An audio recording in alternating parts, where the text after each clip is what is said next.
15 sene kadar çalıştıktan sonra komando tugaylarında birlik komutanlığı yapmak üzere özel kuvvetlerden ayrıldım. Kurs bittiğinde ben artık oldum deyip kenara çekilemezsiniz. Bu ilerleyen bir süreçtir. Son gününüze kadar eğitiminiz devam eder. Sadece fiziksel değil, mental olarak da buna hazır olmak gerekir. Hocam hoş geldiniz. Hoş bulduk. Thanks for your support and please subscribe for the channel. Hocam bugün sizinle biraz daha meslek günlerinize ithafen bir program yapmak için bir araya geldik. Hocam özel kuvvetler mensubu nasıl olunur? Öncelikle özel kuvvetlerin alım yaptığı ordunun belirli bölümlerinden olmanız gerekir. Bölümlerinde olmanız gerekir. Hangi bölümlerden alım yapılır? Bunun içinde sınıf gözetmeksizin, kara, hava, deniz fark etmeksizin ordunun her bölümünden, her birliğinden alım yapılır. Subay ve astsubaylar olarak ve uzman çavuşlar olarak. Bunun için de öncelikle subay olmak için gerekli prosedürü tamamlamak gerekir. Okulları okumak gerekir. Mezuniyet olmak gerekir. Astsubaylar için de aynı, uzmanlar için de ayrı. Öncelikle bu prosedürün tamamlanması gerekir. Daha sonradan açılan çeşitli kurslara katılmak gerekiyor. Zaten giriş şartları daha sonradan özel kuvvetler tarafından yayınlanır.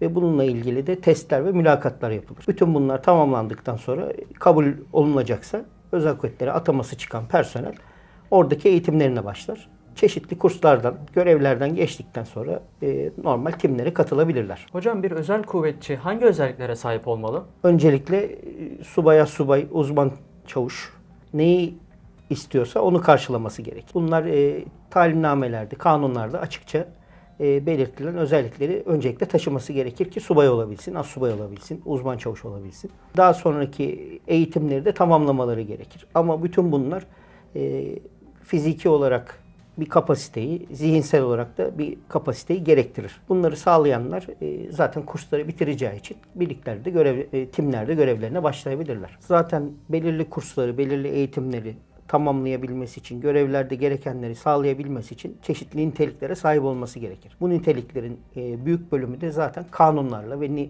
talimnamelerle belirlenmiştir. Talimatlarla belirlenmiştir. Bunların yanında tavsiye niteliğinde soruyorsanız, tavsiye olarak sosyal ilişkileri gelişmiş, kendini rahatlıkla ifade edebilen, yabancı dile yatkın, yabancı dilin ve onları geliştirme konusunda yatkın, değişen şartlara, ortamlara ve insanlara karşı kolay adapte olabilen kişilerden olması istek sebebidir, tercih sebebidir. Bunları sağlayabilenler içerisinden tabii ki alımlar yapılır. Ama ben buna nasıl kendimi hazırlamalıyım? Bunları zaten safha safha geldiğinde görecekler. Ama temel olarak zihni bir hazırlık tam olması gerekir. Motivasyonun sağlam olması gerekir. Adaptasyonun da iyi olması gerekir. Değişen şartlara ne kadar hızlı kendini adapte edebilirse o kadar başarılı olur, o kadar rahat eder. Görevlerinde de o kadar başarılı olur. İnsan ilişkileri ve vatan sevgisi önemli bir motivasyon mudur hocam? Yönettiğiniz kitle insan olduğuna göre, yönetici sınıfında olduğunuza göre bunlarla ilişkilerinizin de iyi olması gerekir. Aynı zamanda karşıdakini anlayabilmek de önemli bir yetenek. Bunlara sahip olması gerekir. Vatan sevgisini zaten sorgulamaya gerek yok subay açısından.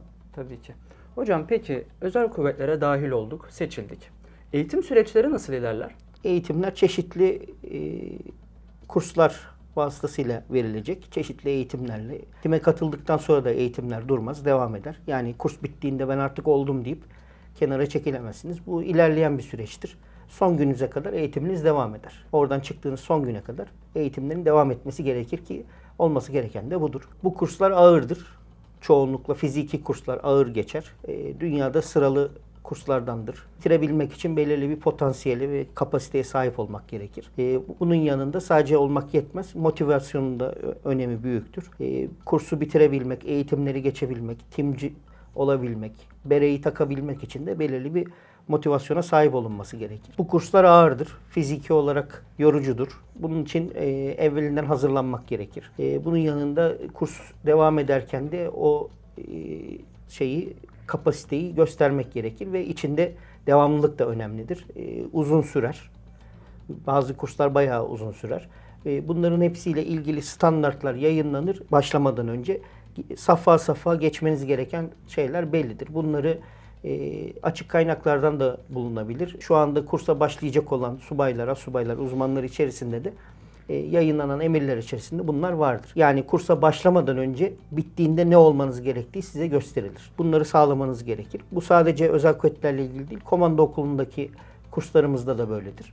Belirli standartlarımız var ve belirli safhalarda, belirli zaman süreçlerinde bunları tamamlamaları gerekir. Bunun sadece fiziksel değil, mental olarak da buna hazır olmak gerekir ve onunla ilgili de safhalar mutlaka olacaktır. Kuvvetli bir motivasyon temel şart diyorsunuz. Öncelikle istek. İstek, Evet. değil mi? Önce istekli olması gerekir. Bu sadece tek taraflı da değil, birliğin de sizi kabullenmek için bir istekli olması gerekir. Yani kendinizi onlara kabul ettirmeniz de gerekir. Hocam peki eğitim süreçlerinden sonra eleme nasıl yapılır? Kurslar bittikten sonraki süreç içerisinde tabii ki ordunun kalanı gibi aynı şekilde bir değerlendirme sürecine gireceksiniz niteliklerinizden. Her sene yapılan testler, her sene yapılacak olan testler ve diğer niteliklerinizle ilgili değerlendirmeleri geçmeniz gerekir. Hocam özel kuvvetler mensubiyetiyle özel harekat arasındaki fark nedir? Polis özel harekat, jandarma özel harekat gibi birlikler bazı alanlarda aynı işleri yaptığından dolayı, aynı görevleri aldığından dolayı karıştırılır. Özel harp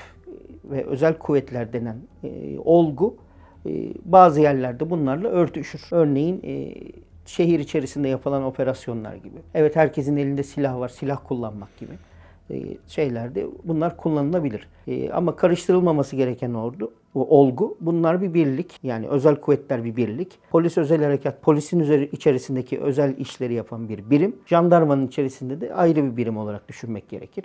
Birleştiğimiz noktalar var, beraber hareket ettiğimiz noktalar var. Özel kuvvetler dendiğinde bir özel harbin gerektirdiği işleri yapan bir birlik aklımıza gelmesi gerekir. Poliste de özel harp değil ama özel harekatla ilgili bir birim olarak polis özel harekatımız var. Jandarmanın içerisinde de var. Bunlar nitelik olarak diğerlerinden daha farklı işler olduğu için özel olarak nitelendirilmiş. Bazı yerlerde örtüştüğümüz durumlar olur. Bazı yerlerde birlikte hareket ettiğimiz durumlar da olur. Ama bundan ötürü de karıştırılır. Genelde özel harp birlikleriyle özel harekat unsurları birbirine karıştırılır. Temel sebebi budur. Birbirlerine yakın işleri yaptıklarından dolayıdır. Karıştırmamak için Özel Kuvvetler Komutanlığı'nın normal ordumuzun içerisinde bir birlik olduğu, polis özel harekatın polisin içerisinde bir birim olduğu, jandarma özel harekatında jandarmanın içerisinde bir birlik olduğu değerlendirilmesi gerekir. Herkesin kendi bulunduğu yere ve tabi olduğu kanunlara göre farklı harekat çeşitleri olabilir. Birleştiği yerler de olabilir. Bunlardan dolayı karıştırılır ama genel olarak bakıldığında harbi ilgilendiren işlerde özel kuvvetleri, yani savaşla ilgili durumlarda özel kuvvetleri, diğer operatif durumlarda polis özel harekat ve jandarma özel harekat birliklerinin kullanıldığını görebiliriz. Hocam özel kuvvetlere girdikten sonra hizmetlendirme süreci nasıl devam ediyor? Görevlendirmelerle olacak. Birliğin aldığı göreve göre emir verilir, yapılır. Devam edecek. En sonunda da zaten ya emeklilik gelecek ya da başka bir birliğe tayinle kuvvetten ayrılması gerekecek. Normal birliklerde olduğu gibi atamalarla olacak. Sadece kabul sürecinde olduğu gibi atama sürecinde de farklı bazı durumlar olabilir.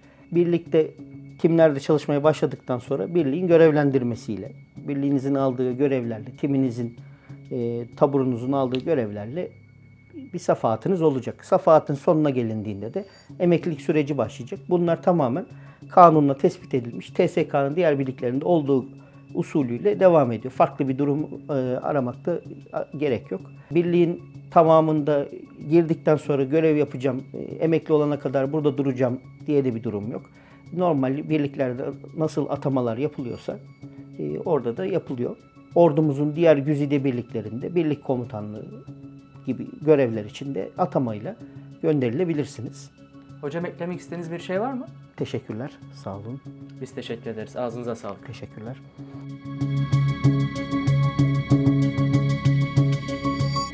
...15 sene kadar çalıştıktan sonra komando tugaylarında birlik komutanlığı yapmak üzere özel kuvvetlerden ayrıldım. Bittiğinde ben artık oldum deyip kenara çekilemezsiniz. Bu ilerleyen bir süreçtir. Son gününüze kadar eğitiminiz devam eder. Sadece fiziksel değil, mental olarak da buna hazır olmak gerekir.